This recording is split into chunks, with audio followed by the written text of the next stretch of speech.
Hello, welcome to day 2 or module 2 of waking up to overflow. Let me get myself situated here, okay? Because I have my notes on my computer, so I need to be able to see it. Not that I'm very good at following them, but I try. And I'm gonna brave it today, and I'm gonna do this upstairs. So if you watched module 1 from yesterday, I ended up doing it live in my basement because that is where, actually, let me shut the door. That is where my house was the quietest yesterday. So we're gonna see how this goes because there are still, as always, children all over my home.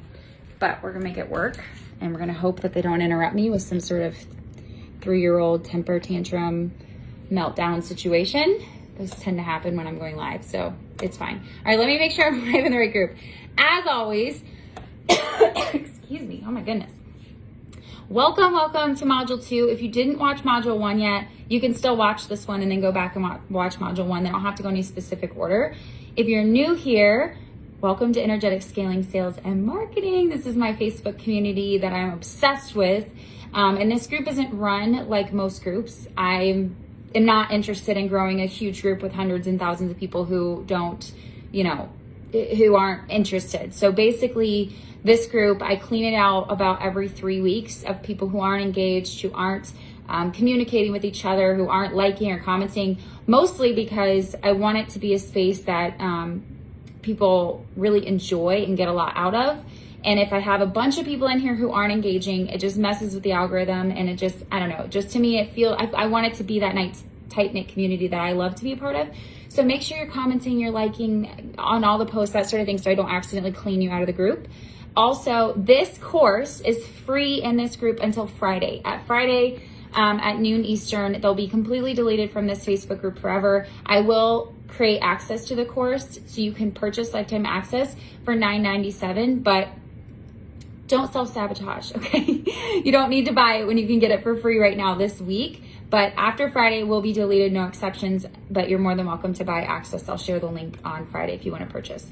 Okay, let me make sure that we're good and I'm live. If you're watching live, obviously put live. If you're watching the replay, put replay. I always love seeing where you guys, or what you guys are doing, and also put where you're watching from. Am I live or not? Because I swear my phone isn't telling me things. Okay, if you're live, can you drop a heart? Maybe the heart will come up on the screen. I think I'm good. Okay, cool. Oh, Laura, I see a comment. Okay, we're good. All right, let's dive in. Sorry guys for wasting your time. So that was a little bit of housekeeping about how this works. So I think that was everything I wanted to say. Free till Friday. Don't self-sabotage. Yes, you can buy access afterwards. What else? Engage so I don't accidentally delete you from the group. I think that was it. So yesterday on this module, we talked about, hi guys, hey Callie, a brief recap of yesterday. Number 1, we talked about creating a neutral energy around money, because your relationship with money is just like all other relationships. You're the leader of that relationship. It's your job to cultivate a healthy relationship. And it doesn't take 2 to tango with money. It takes 1, because money is always going to mirror you. So cultivating a healthy relationship with money starts with getting neutral around money, because we can't get to a place of like, oh my God, I feel so supported and loved and overjoyed about money, from the energy of like, I can't trust you. You're not safe to be around. You've always disappointed me.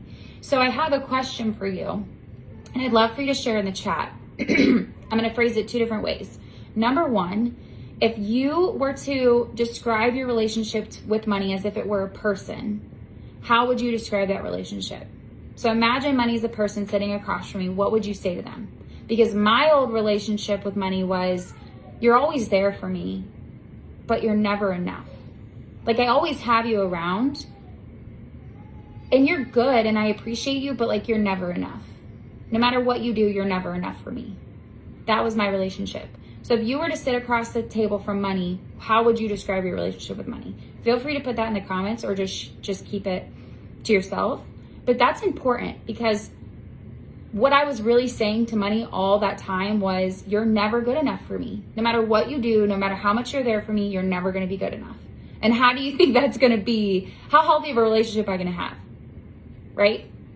So I want you to reflect on that, because that's going to bring some awareness around your current relationship with money. It's your job to cultivate that healthy relationship.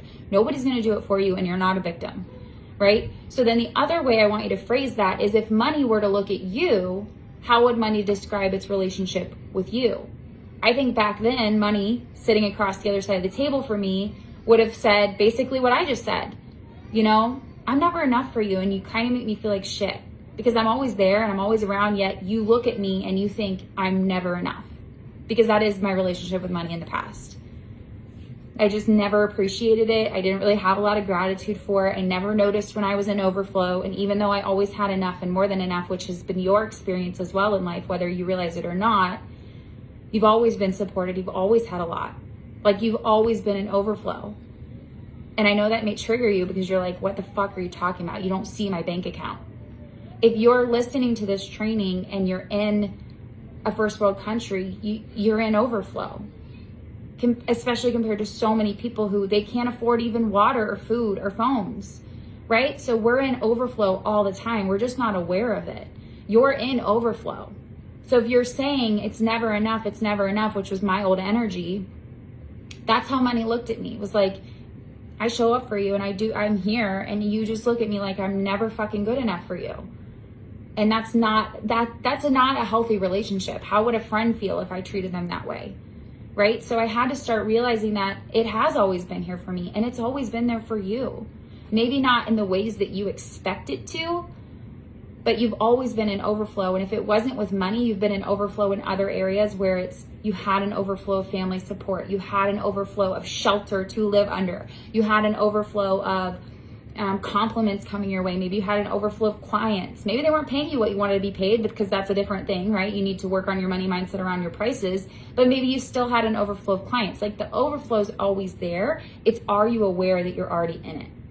Because until you're aware that you're in it, not only are you specializing it, which we talked about yesterday, you're making it special. And anytime you make something special, you make it separate, but you're also probably doing what I was doing, where it's like, you're never good enough for me.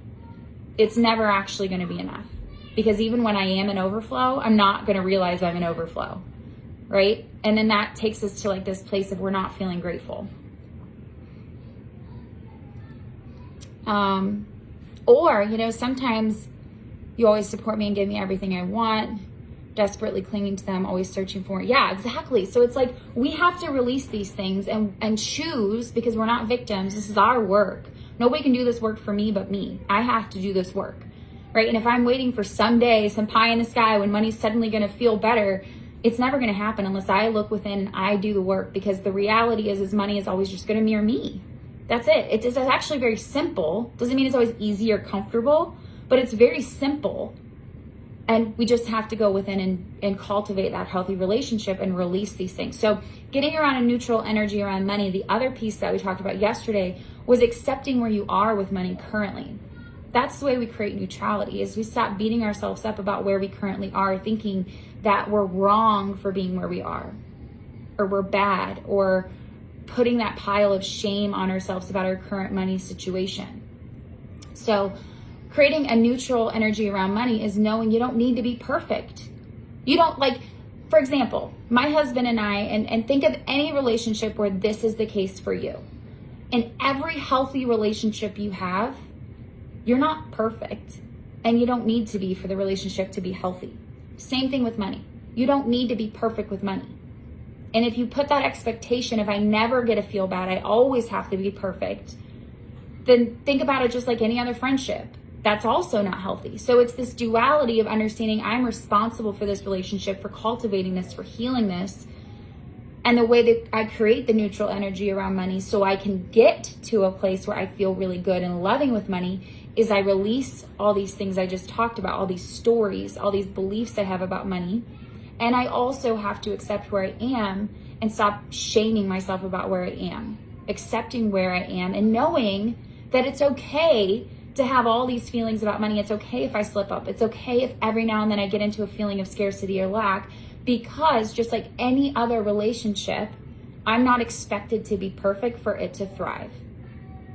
If we have this expectation that we have to be perfect for our money situation to thrive, we've pretty much set ourselves up for failure, because perfection is not going to happen. So it also allows us to release that shame piece, which is huge. Releasing the shame, you might think that like, here's the thing about any of this work.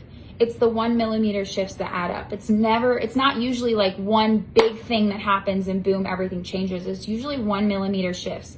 And maybe being a part of this course is that 1 millimeter shift. It's that one little thing that tweaks, that shifts you just a tiny bit, and everything opens up for you. And maybe for you, that small shift is as simple as letting go of the shame that you have put on yourself around money and your relationship with money and the way you've treated it in the past, or the way you've like been in relationship with it in the past. Yes, it's like your relationship with your kids. You lead by example. Exactly. Yes. In every relationship, you're the leader.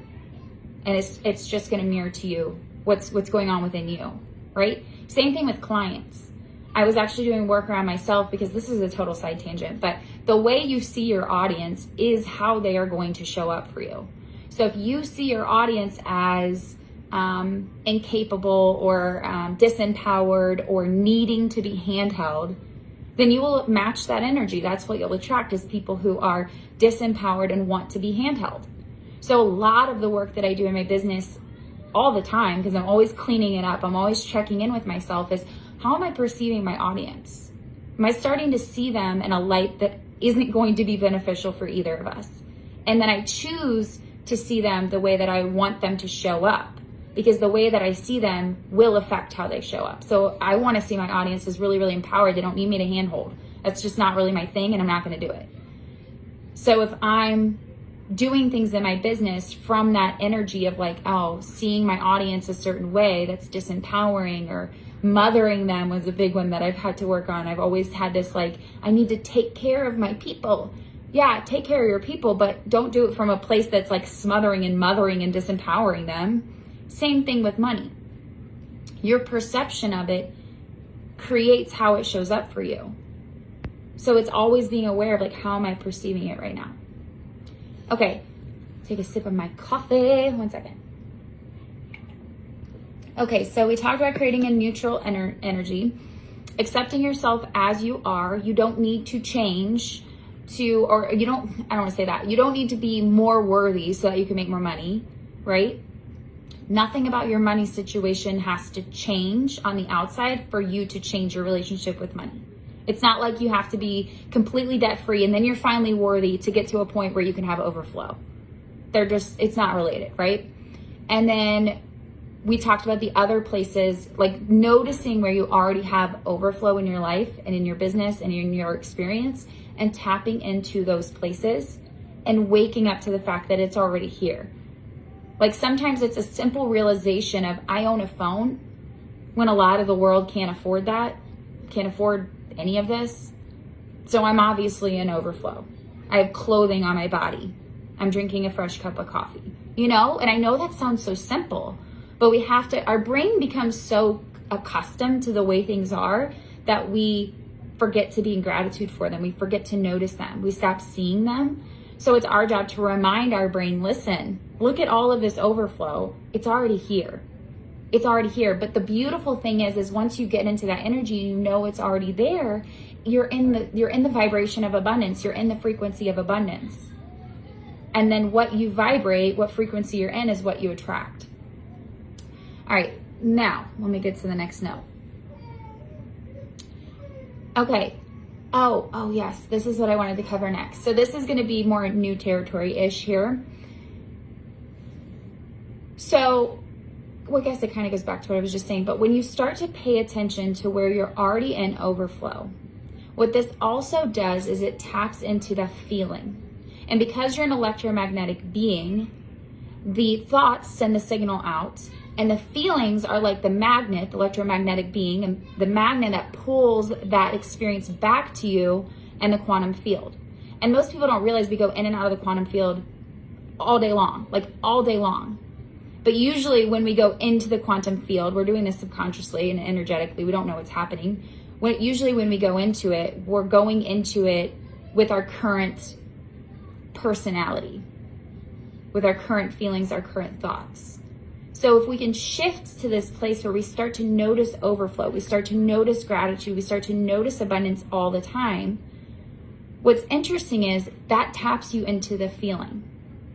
And if you can train your body to feel like it's already here before the actual event has happened, before the actual overflow has come, your body doesn't know the difference. Your body thinks it's already in that future.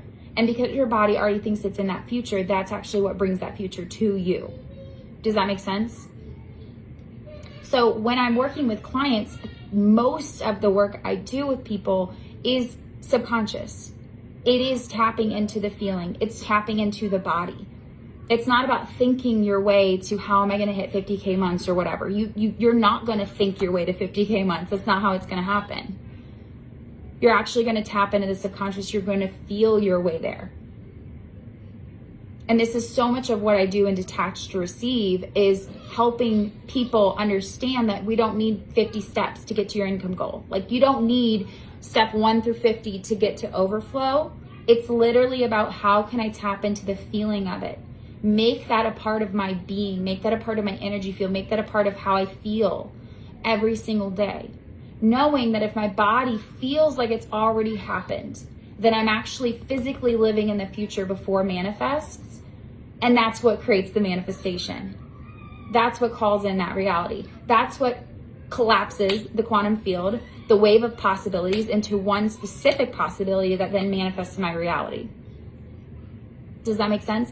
So it's about feeling more than anything else, and then teaching your body how you want it to feel all day long. So that's why I focus so much on the fact that like the overflow is already here, because as long as we think it's something outside of us we have to go get, number one, we're working from the wrong identity, and you don't get what you want, get what you are. So you can't create something outside of your own subconscious identity. It's not possible. So if you have an identity of I'm the kind of person who's always broke, I struggle with money, if that's your identity, if that's the way you see yourself, until you learn to reprogram and tap into that subconscious identity and shift it, you can never outperform your own identity. So in Detached to Receive, which is the program I opened yesterday, it's open from, well, as of yesterday until Friday of this week. I open it once a month for 5 days.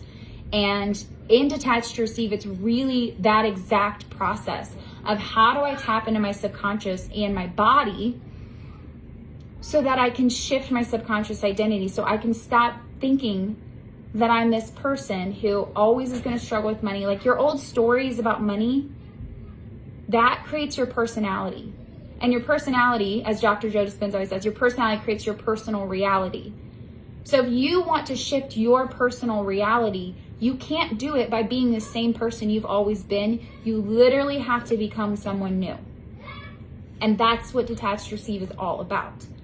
Is how do we become somebody new? And I wouldn't even say it's not like you're going out and like becoming somebody other than who you are. What it actually is stripping away all the layers of conditioning so you become more of who you always were, but you lost touch with it.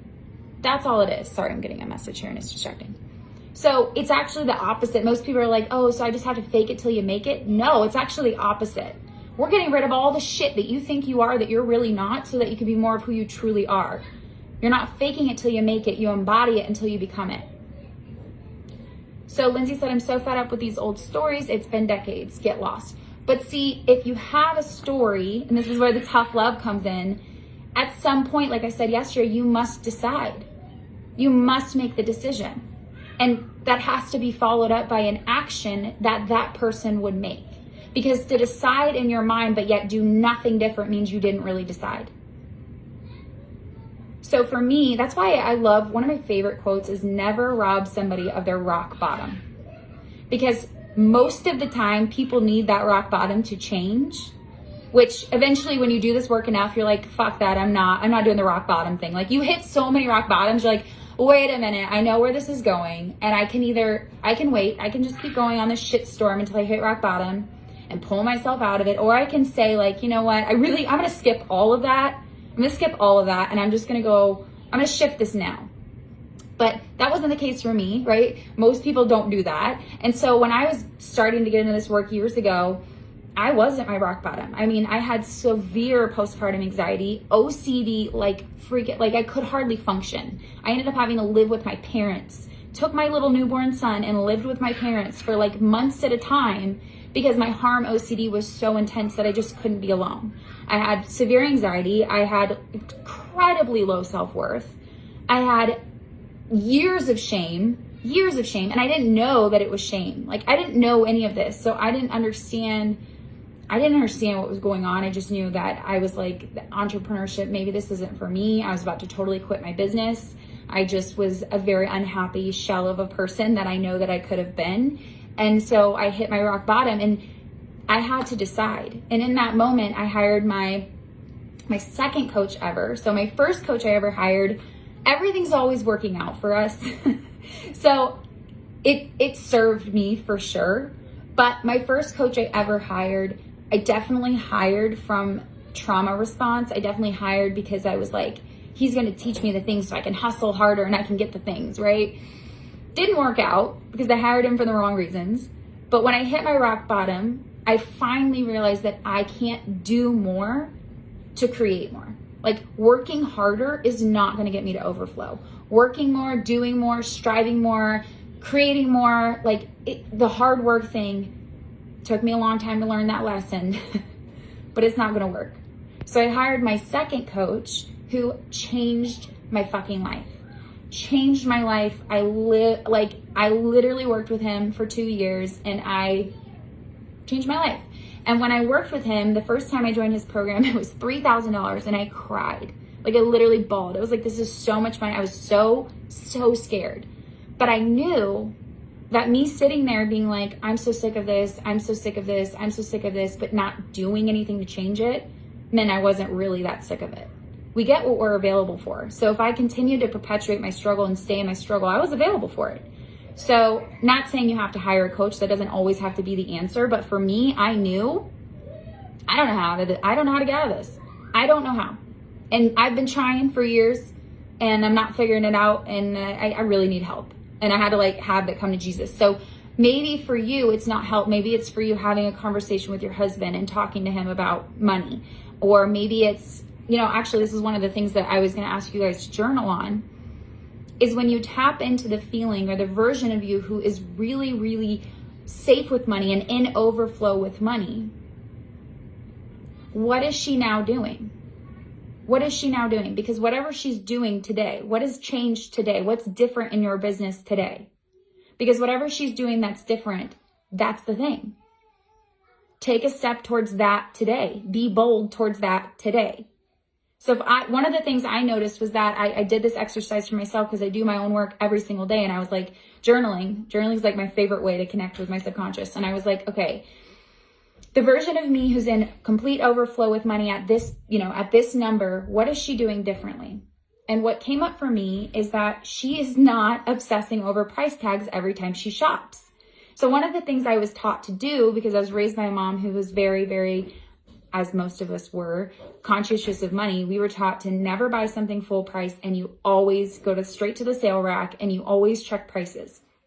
So when I shop, I noticed that I never look at what I like. Like, I still do this. This is my next level for me. I never look at what I like. I look at what I like, check the price tag, and then decide if I can get it. Instead of just being like, I'm going to shop for what I like, and I'm going to pick up what I like, and then I'm going to buy what I like, and not make it, oh, I can only buy this if it's super cheap on sale from the clearance rack. Because that is the version of me. That's how she operates. She doesn't worry about the price tag. Now, I'm not going to buy it if it's like $10 million. Obviously, I'm being conscientious here. But for me, the deciding factor for all of my purchases was always, is it cheap? Is it on sale? And there's nothing wrong with that. There's nothing wrong with that. But I also know that mindset I'm now ready to release. Instead of being like, oh my God, is it on clearance? Is it on sale? I just want to be like, you know what? You deserve this. You're worthy of this. You can buy this because I can. I have the money, but I never felt like I was worthy because I was taught it has to be on sale for me to be able to buy it. So that's just one small example of how the version of me who's in the level of overflow I'm now deciding and choosing to have operates. And that's one actionable step I can make today. So for you, ask yourself, What would immediately change for me in my business or in my way of being or my life if I were already in overflow? Because that's probably the key. Maybe it's doing what I'm talking about and not buying everything off the sale rack just because like that's what you've always done, right?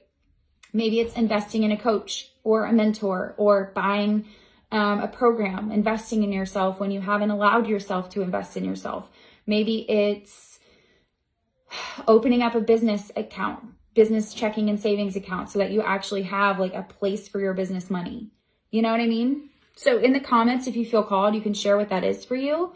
But to say you're fed up and not do anything isn't going to work. You have to say you're fed up and then make a decision to do something different.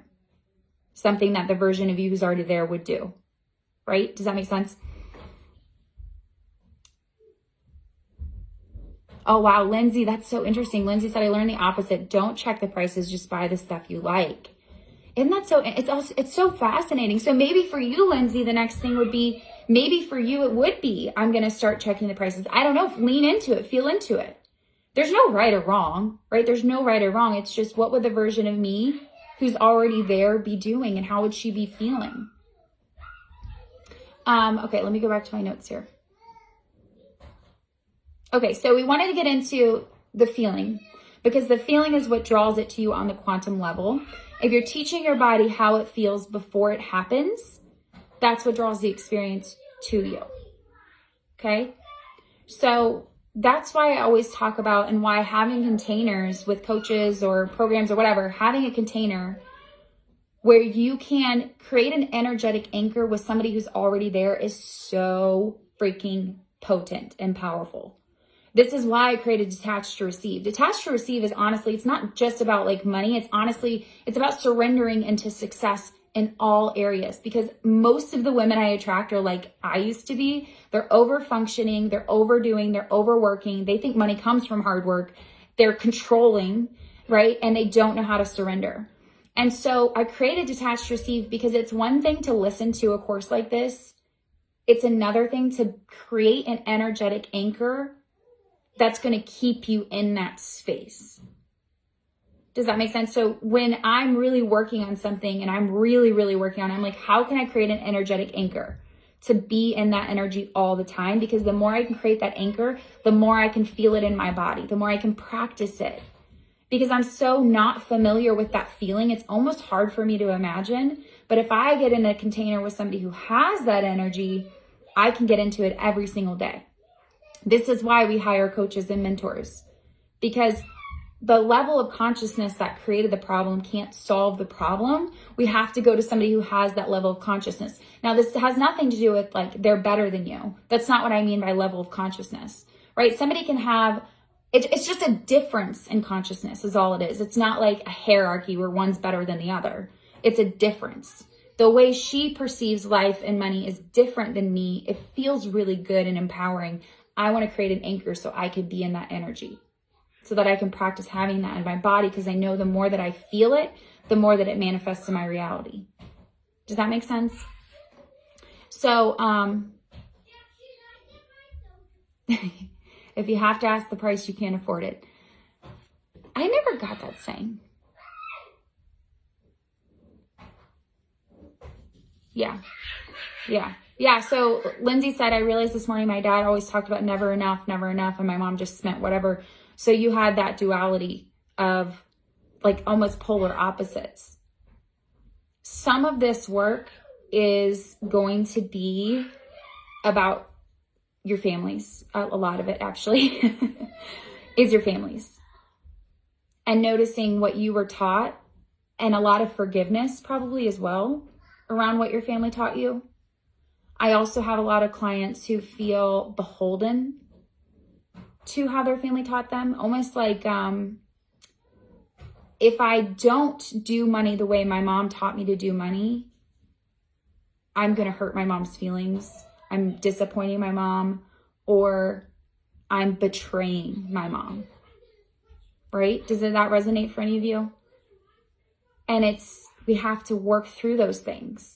Because it's ultimately not true, obviously, but our subconscious doesn't know that. Our subconscious thinks, oh my God, if I do this different, I'm going to lose the love, or I'm going to betray them, or I'm going to disappoint them. It's illogical, but that doesn't make it any less valid.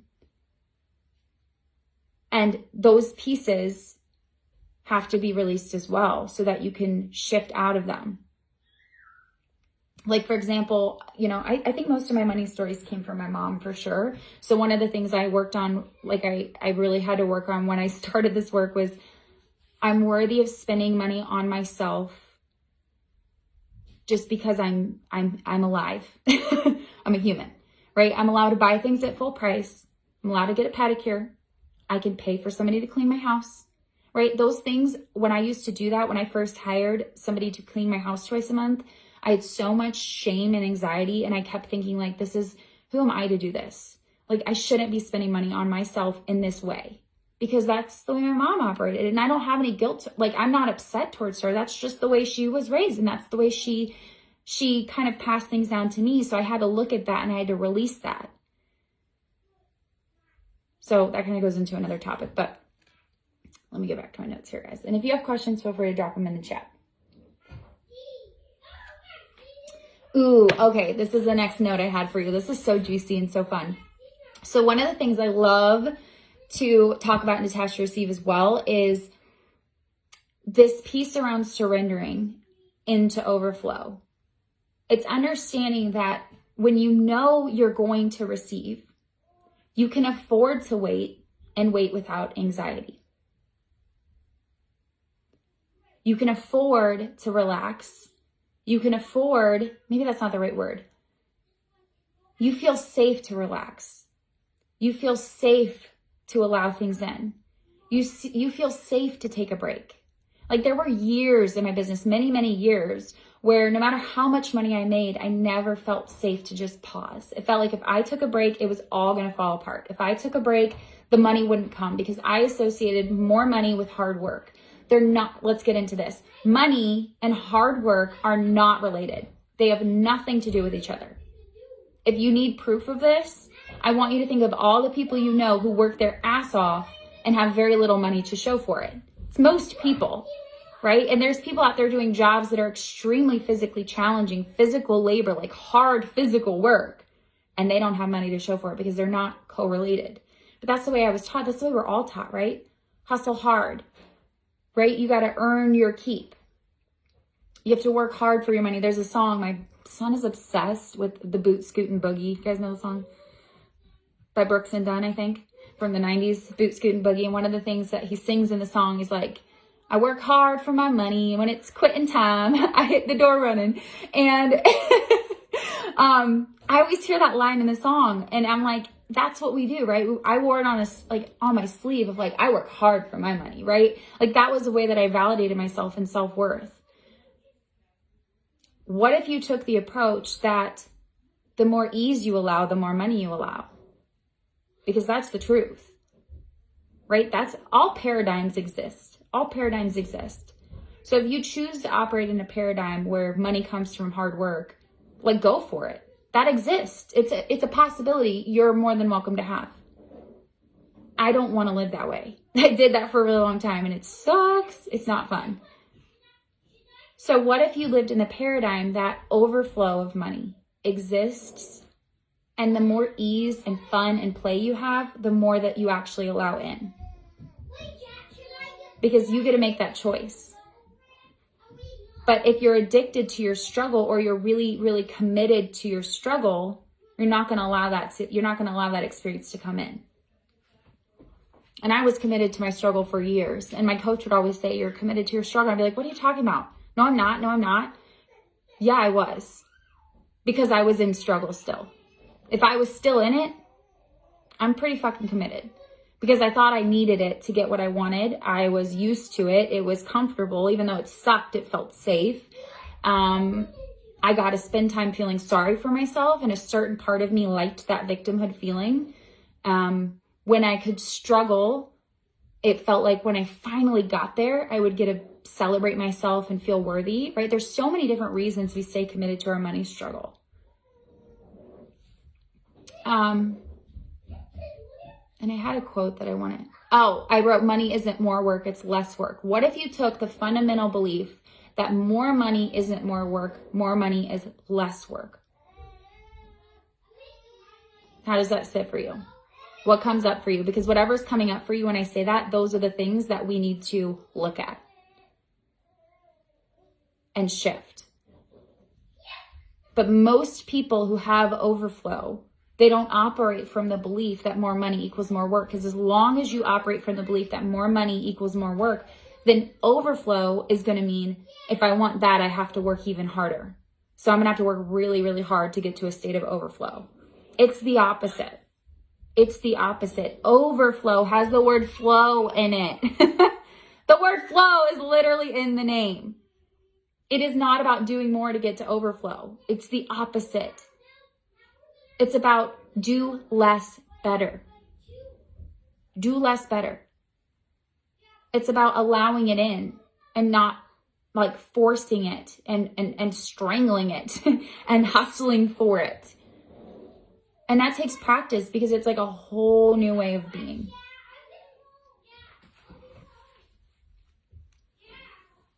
Oh, I love that. To me, that means less obsessing. Yes. No, because like think about a relationship. If you were dating somebody and you obsessed over them, like they're just going to run from you. Right? They're just going to be like, this chick's a little bit needy. Right? They're going to, whatever you need is going to run from you, guaranteed. So obsessing, like wealthy people, people with a lot of money, people who are in overflow, whatever, like we're not thinking about money. Like it's actually, I've had to kind of teach myself to think about money lately because I realized I was getting to the point where I never thought about money, to the point where I like wasn't ever looking at any accounts.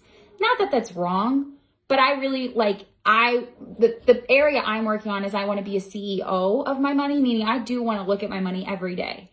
So I was like so free about it. Like it just didn't even occur to me. Now I'm like, okay, I really do want to check my checking every single day, my business accounts every day, be responsible for my money, because the energy of responsibility is an energy that is very powerful for money. Money loves the energy of responsibility because it loves having a place to go.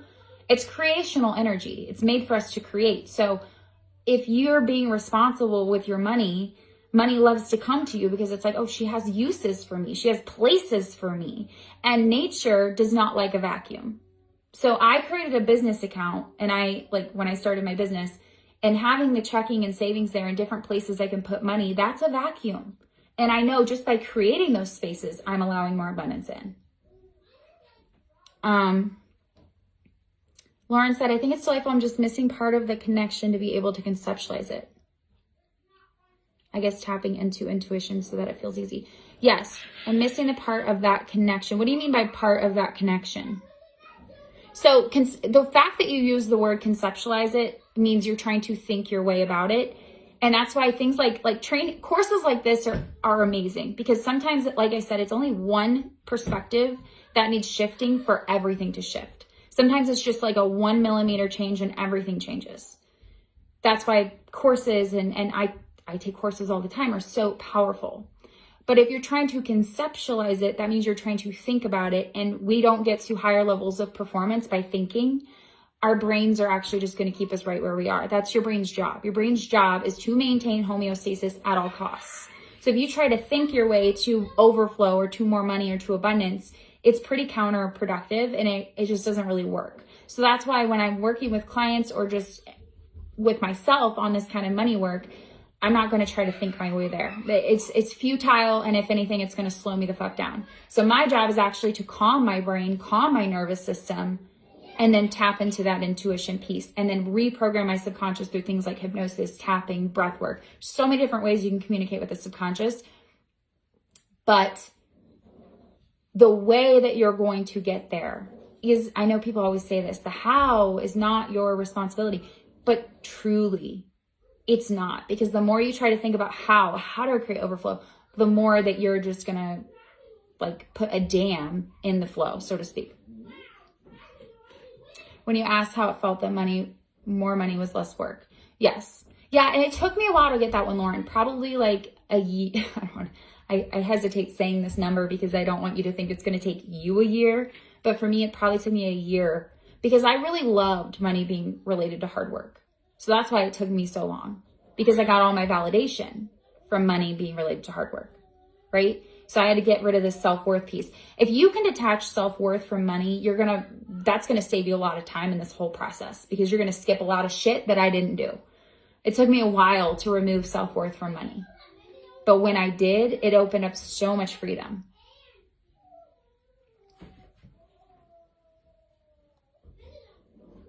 Yes, Lauren said, so knowing and trusting and following the intuitive breadcrumbs that lead us there without knowing the actual path from a thinking space, if that makes sense. Exactly. And if you're an overthinker or very controlling or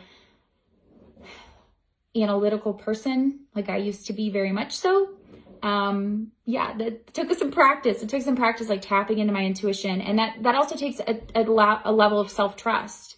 I post a lot about self-trust because it's just the most important muscle to cultivate as an entrepreneur. I found is this level of, Lindsay, share your book recommendation is a really good way to help you with that intuition muscle. Okay.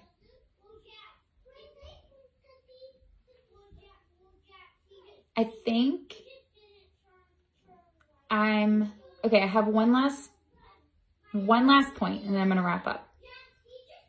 Let me take a sip of my coffee. Can you hear the kids out there playing?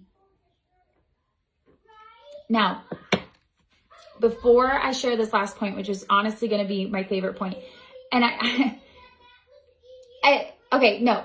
here's what I want to say. This last point I have is going to be so freaking helpful for you. It's a really small mindset tweak, but it's going to be really, really powerful. And it's also really fun. And I'm all about putting the energy of fun in everything. Like if I can make money fun, I started my mastermind yesterday and literally we were in there chatting and we're like, let's have so much fun with money in this mastermind. Like, let's just have so much fucking fun because it's meant to be fun. It was created for man to have fun and to buy things and to create and expand and like do shit. It's fun. It's fun. But you have to infuse that energy into it. And so we were talking about in our mastermind yesterday about how like, let's just make it so much fun. Like it's all so much fun, but I think we take it too seriously sometimes. So there is a piece here where I'm like, talk about your past with your family, dig through the shit. But at the same time, it's like, let's allow this to be fun because listen, we're only in this particular life for, one time. And I'm not going to waste it being bored and miserable. I want to have some fun. So before I get into this last piece, I want to share with you that, like I said yesterday, this will be free in the program or in this Facebook group until Friday. Afternoon Eastern, it's deleted. You can purchase lifetime access for $9.97. I'll have the link. If you want more of this and you really, really want to step into surrendering into success in your business and in your life and learning how to step into a flow state, to create from intuition, to step into overflow, to just open up to receive, that is what Detached to Receive is for. And Detached to Receive, honestly, I didn't intend to make the program. I really didn't. It actually just kind of happened. I made it and it was a different program altogether. And it didn't sell. It didn't sell. And it also, not only did it not sell, it felt weak, like something felt off. I'm like, something feels really off and I don't know what it is. So I talked to one of my besties in biz and she was like, Cassie, what you're really talking about is surrendering and like detaching so that you can receive more. And I was like, oh my God, that's it. Detached to receive. That's exactly what is trying to come through me. That's exactly it. So I renamed it and I tweaked it and I created some new stuff for it and I opened it up again and I ended up having like a lot of amazing women in the program. And that's the energy. That's the vibe, is detached to receive and bringing this energy of like joy into our experience and not strangling the universe for every desire that we want to create. It's knowing how to surrender into success, surrender into abundance. That's what it really became about. And I never expected it to take off like it did, but the universe was like, this is it. And I did the work and I created it. And then it was like, boom. So Detached to Receive is 8 weeks. I open it usually once a month. At least that's been the trend so far. I don't know if I'm going to open it in September. And that's just honest to God truth. It's not a sales ploy. I build my business so much on intuition that I cannot tell you what I'm doing in September. I don't know, because I listen to the intuitive nudges completely. As of right now, I've been opening it once a month because that's what guidance has said to do. So it's open until Friday, and it's 8 weeks with me. You'll get access to the Detached to Receive curriculum, which is 6 modules. It's going to go over the things that we've talked about here. But then you're also going to get custom hypnosis sessions and tapping sessions to really help you tap into the subconscious piece of this. And then you're also going to get access to my private client-only podcast. Those are like 5 to 15 minute audios that are going to help you get in quick alignment. So if you just want to listen to them in the morning or whenever, they're just like quick little energetic adjustments. Like think about when you go to a chiropractor and they crack your back. That is the podcast for my clients. It's like, we're going to get a quick energetic adjustment. We're going to crack your back so that you just feel in alignment today. So the podcast, you'll get access to Voxer coaching with me 3 days a week. So it's like bananas because honestly, I like charge my private clients like 10 times this to get Voxer coaching. So you'll get Voxer coaching 3 days a week. And then we do bi-weekly hot seat calls. So we're getting on Zoom and we're able to coach you live on Zoom as well. So I think that's everything. I'm trying to think if I forget anything, but it's open. Doors are open till Friday. All the details will be in the link in the comments. So you can just click that. You can join. It's $1,200 pay in full for 8 weeks, or you can do a payment plan and pay $600 a month. If you want to upgrade a VIP and get 5 days of private Voxer coaching with me, that option's on the sales page as well. And I'm holding space for 5 women. So I would love to have you join us if you're interested. Okay, let me get back to what I was saying. The last tip I have for you, this is going to be really powerful.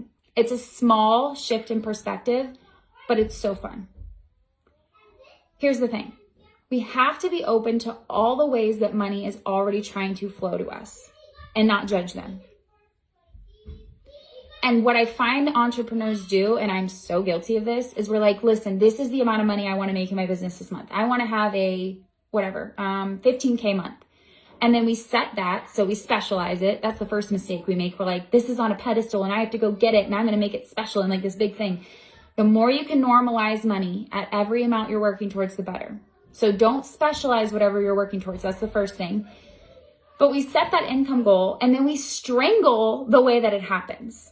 And we're like, no, I have to make 15K this month and it must come through my business. And not only must it come through my business, it must come through this offer. So one of the ways that you can really step in overflow in your business or in your life is to really open up to all the ways that it can come in. And honestly, get creative. I don't care if it comes in through a credit card. You get a credit card in the mail. You don't have to use it. You don't have to open it. You don't have to spend it. But recognize, take a moment and take a beat and recognize that that is money literally coming to you. And if you want, you can use it. And there's no shame in that. And that goes in another topic, but credit cards aren't bad. They're not wrong. It's literally money coming to you. It's basically a payment plan, right? You don't have to use it. Like I said, I'm not saying go out and max out 10 credit cards. That's not what I'm saying. What I'm saying is open up to the ways that it's already flowing to you instead of strangling it and saying it must come this way.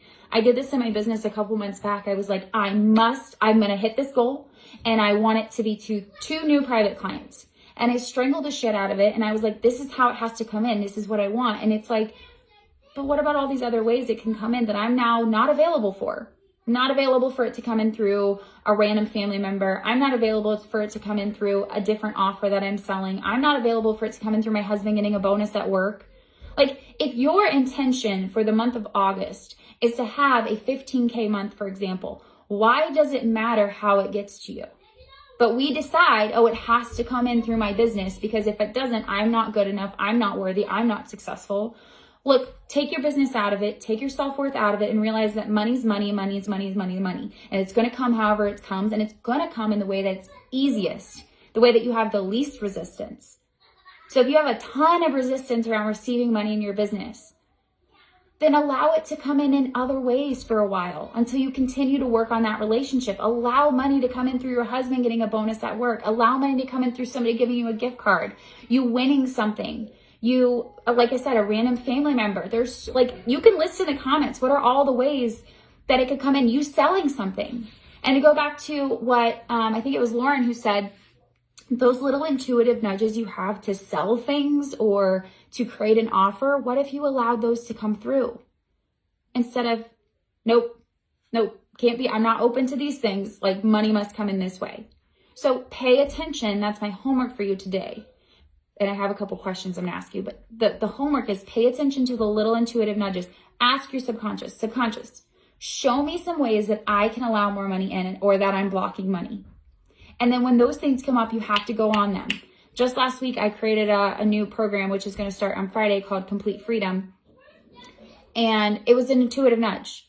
And I was like, nope, not going to do it, not going to do it. And I kept ignoring it for like literally 2 months. And then finally I was like, you know what, fuck it. I'm just going to do it. And then sometimes that needs to be our intentionality, right? Just fuck it, I'm going to do it. So I put it out really easily. And within 24 hours, I had $500 flow to me easily and effortlessly. Because I let that intuition come through finally, and I stopped shoving it down. So if you've been getting this intention to sell something that you're not using, that could be one way money comes to you. Or you've been getting this random intuitive nudge to create an offer, let it come through.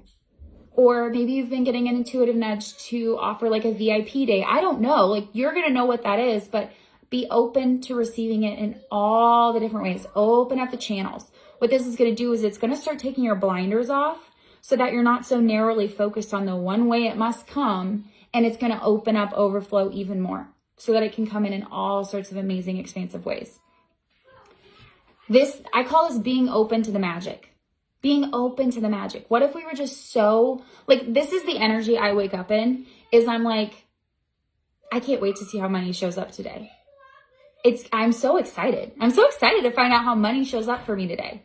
And here's the funny thing. Money shows up for you every fucking day. Every single day you're in overflow.